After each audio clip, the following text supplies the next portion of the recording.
Um, Thank you, thank you. Next performance is an extemporaneous speaking. It is a 7-minute speech on a current event with a 30-minute preparation time by Reese Roberts.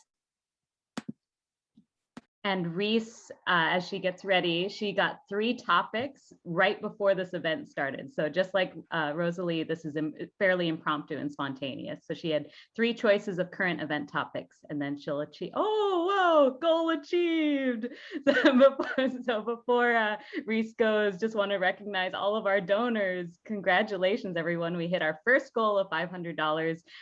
That actually helps with our fall tournament fees in particular. So that was really fast, everyone. So I think the system is going to go up to our next goal, which will help with additional tournament fees and also coaching for the year. So thank you so much to everyone who's already donated. All right, over to Reese. Thank you. Thank you again to everyone who donated. And we just reached our goals. That's amazing. Yeah, I'm going to be starting my time right now. There have been pros and cons to COVID-19. One of the notable pros was the pickup lines developed by 25-year-olds on Tinder about the pandemic, such as, if COVID-19 can't take you out, can I? And I wash my hands when there's no pandemic too.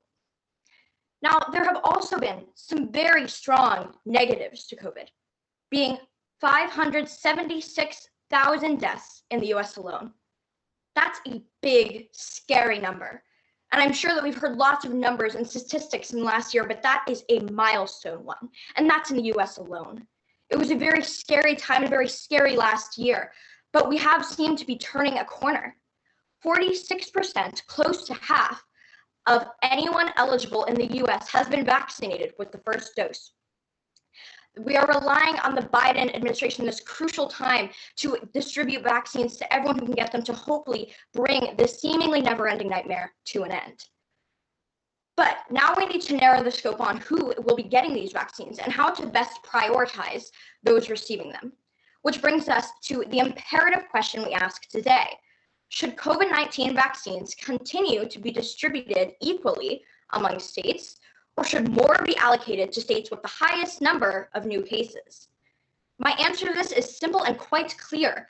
More vaccines should be distributed to states with higher cases. I'm going to go into explaining why with 3 brief areas of analysis. 1, a quicker way to the US recovery. 2, how it's essential for healthcare workers and hospitals. And 3, why we're reducing deaths through vaccinating people at a higher risk. Moving into the first area of analysis, a quicker way to US recovery. According to an article from NPR, researchers have estimated that about 70 to 85% of the country needs to be immune to the coronavirus for COVID-19 to stop spreading and eventually peter out. We can get to the 70 to 85% one way or another. We can go the long way or the short way in this sense. And the long way would be continuing to give states an equal number of vaccines. If we start targeting the states with the highest rates and the people in those states who really need them, we're going to get a much quicker way to that 70 to 85%. This leads to a much quicker, speedy recovery of the US, which helps a multitude of things: the economy, social life, the people, the hospitals. The benefits to this go on and on. So it's clear to see that by targeting the people in the states with the higher rates, we're going to see a much quicker and smoother recovery of the US, which overall impacts the world because, as many have said, the US is one of the largest global superpowers and has a large influence over how other things go. This will decrease so many things, including going into the next area of analysis, hospitals and healthcare workers. So the conditions we've had in our hospitals are very scarce. According to Dr. Toner of Johns Hopkins University in a statement to the Wall Street Journal, if we let our hospitals get overrun, we're going to see a lot more deaths, not only among COVID patients, but heart attacks and strokes. Now, this just goes to show even more that the conditions in these hospitals are far below bad at this point, and they have been getting worse through this last year. Not only are we seeing issues with people in COVID in hospitals, but the people who have other more normal conceivable issues going into hospitals aren't getting the patient and the treatment they need due to the overcrowding from COVID. So if we target these people, we're going to see a lot more deaths and we're going to see a lot more infection rates, which goes to less overworking of hospital individuals, and a more balanced society and balanced group of hospitals instead of the entire people in hospitals being COVID patients. Now going into the third and last area of analysis, reducing deaths through vaccinating people at a higher risk. Now, according to CDC info, we have seen that older adults, people of all ages with pre-existing conditions, racial and ethnic minorities, all have been disproportionately affected by the COVID-19 vaccine. But I'd like to point out that when we say we're giving vaccines to states with higher rates, it doesn't necessarily mean states with higher populations. North and South Dakota, Rhode Island, Utah, Tennessee are some of the states with the highest case rates currently, not California or Tennessee or Texas or New York or some of the more populated states. So by targeting these people who may not have access to the vaccine, whether it be because they're not in a state or city environment where everyone's talking about getting vaccinated, everyone's going to get vaccinated, people are very informed, they might be in a rural neighborhood or a town where there's not a lot of access, not a lot of technology or new innovative growth, which is understandable. But this means that they're not going to be getting the access to the vaccines that they need. So by giving it to these states where there are higher rates, usually states that aren't extremely populated or well known, will be targeting the people who actually need them most. Look at the CDC info of who is most at risk.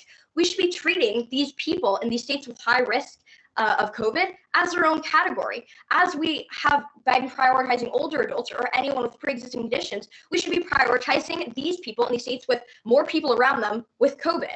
Because if you have more people around you with this infection or the infection is spreading faster, then they're going to be at a higher risk. So we should therefore be treating them the same as we have been treating those with pre-existing conditions, pregnancy, etc., all the other things that can disproportionately affect one to getting the COVID-19 vaccines. It simply makes the most sense.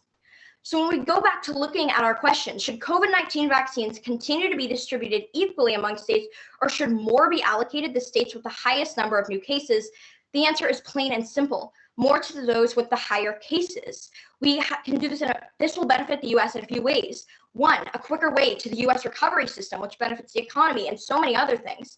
Two, it is essential for the healthcare workers and hospitals to not be overworked and be able to treat those without COVID properly. And three, we're reducing deaths through vaccinating people who are already at a higher risk and should be put in their own category in this sense. So looking at that 576,000 number, that is scary. That is not a number we want to go up. We want to keep it the same, and we want to keep the curve flat. So families, friends, fellow speech and debate participants, I'm telling you, this is how we save our country in the quickest, most sustainable way possible.